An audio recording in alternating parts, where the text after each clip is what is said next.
बिस्मिल्लाहिर्रहमानिर्रहीम, अस्सलाम वालेकुम। मैं अपने मौजूद नाज़रीन और प्यारे दोस्तों को और मैसा सीक्रेट शेफ़ के किचन में खुश आमदीद कहता हूँ। रेसिपी को शुरू करने से पहले मेरी ये दुआ है कि अल्लाह ताला आपको अपनी हिफ्ज़ व मान में रखे, आपके रिस्क में कुशादगी और बरकत अता फरमाए।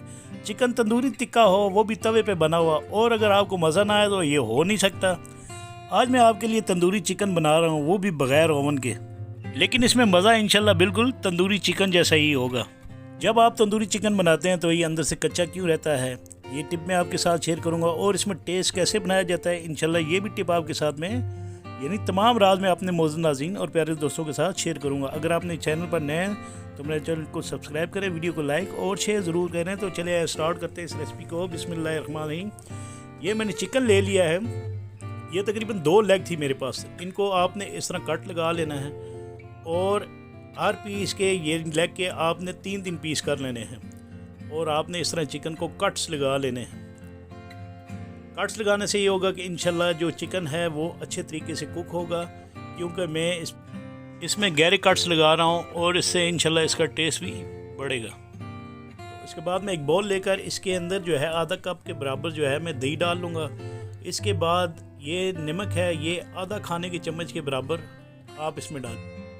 लाल मिर्चों का पाउडर है, ये आधा खाने के चम्मच के बराबर डालकर आपने इसके अंदर ये हल्दी जो है 1 चाय के चम्मच के बराबर डालनी है। इसके बाद आपने इसके अंदर कुटी हुई लाल मिर्चें आधा खाने के चम्मच के बराबर डालनी है, जिसको दड़ा मिर्च कहते हैं। और ये ज़ीरा है, ये रोस्ट किया हुआ, ये भी तकरीबन आधा खाने के चम्मच के बराबर डालकर आपने इसके अंदर सूखा धनिया पाउडर आधा खाने के चम्मच के बराबर डालकर आपने इसके अंदर 1 चाय के चम्मच के बराबर गर्म मसाला डालना है। और ये कसूरी मेथी है, ये भी 1 चाय के चम्मच के बराबर डालकर आपने इसके अंदर काली मिर्चों का पाउडर 1 चाय के चम्मच के बराबर डालना है। इसके बाद ये सिरका है, ये 1/4 कप के बराबर है, आपने ये इसके अंदर डाल देना है। और इसके बाद ये फूड कलर है रेड वाला, इसमें मैंने थोड़ा सा ऑरेंज कलर भी डाला हुआ है। तो ये दोनों मिक्स करके आपने आधा चाय के चम्मच के बराबर डालकर इसके अंदर डाल देना है, और इसको अच्छे तरीके से आपने इसके साथ मिक्स कर लेना है। और इसके बाद इसके अंदर मैं ये लहसुन और अदरक का जो पेस्ट है 1 खाने की चम्मच के बराबर डालूँगा। और इसके अंदर मैं ये मैदा इसलिए डाल रहा हूँ क्योंकि हमने चिकन की कोटिंग करनी है, ये आधा कप के बराबर डालना है।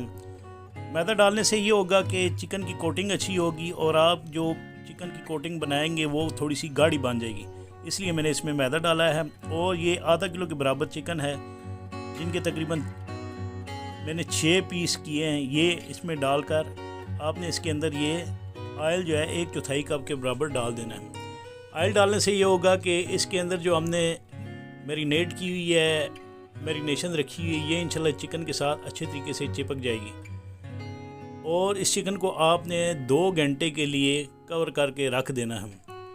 इसके बाद मैं एक तवा ले लूँगा, तवे को गर्म करके इसके अंदर ये चिकन तंदूरी के जो है ना 1-1 पीस करके मैं इस तवे के ऊपर रख दूँगा। ये 2 घंटे पहले हमने मैरिनेट करके रखे हुए थे तंदूरी चिकन।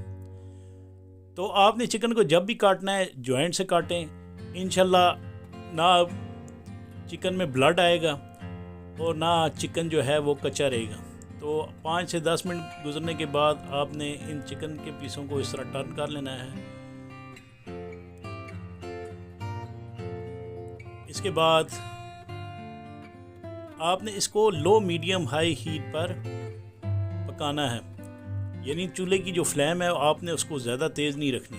उसके बाद आपने जब टर्न करेंगे तो ऑयल ब्रश लेकर ये ऑयल लगा लेना है चिकन के ऊपर, ब्रश से ऑयल लगाना है, तो ज़बरदस्त सी शाइनिंग इसके अंदर आएगी और ज़बरदस्त सा इसका टेस्ट आएगा। तो ये कवर करके मज़ीद मैं इसको 10 से 15 मिनट के लिए रख दूँगा। तो ये चिकन तकरीबन तैयार हो चुका है। इसके बाद मैं एक कोयले को चूल्हे पर रखा हुआ था, गरम कोयला में इसके ऊपर रखकर इंशाल्लाह इसके अंदर कोयले के ऊपर जो है हल्का सा तेल डाल दूँगा, जिससे बेहतरीन सी स्मोक आएगी। और इंशाल्लाह आपने इसको कवर कर लेना है, और बेहतरीन तंदूरी चिकन तवे पे बना हुआ इंशाल्लाह तैयार हो जाएगा। तो इंशाल्लाह आप मेरी इस रेसिपी को इस तरह फॉलो करें स्टेप बाय स्टेप, और इंशाल्लाह मैं मज़ीद रेसिपियाँ आपके लिए लेके आऊँगा। तो ये चिकन तैयार हो चुका है। इसके बाद मैंने इसकी ये प्रेजेंटेशन कर ली है, और मुझे उम्मीद है कि इंशाल्लाह आपको मेरी ये बनाई रेसिपी ज़रूर पसंद आएगी। अल्लाह ताला आप सबको खुश रखे, अपने हिफ्ज़-ओ-मान में रखे। इसके साथ ही मैं आपसे इजाज़त चाहता हूँ। अल्लाह ताला आप सबका हामी और नासिर।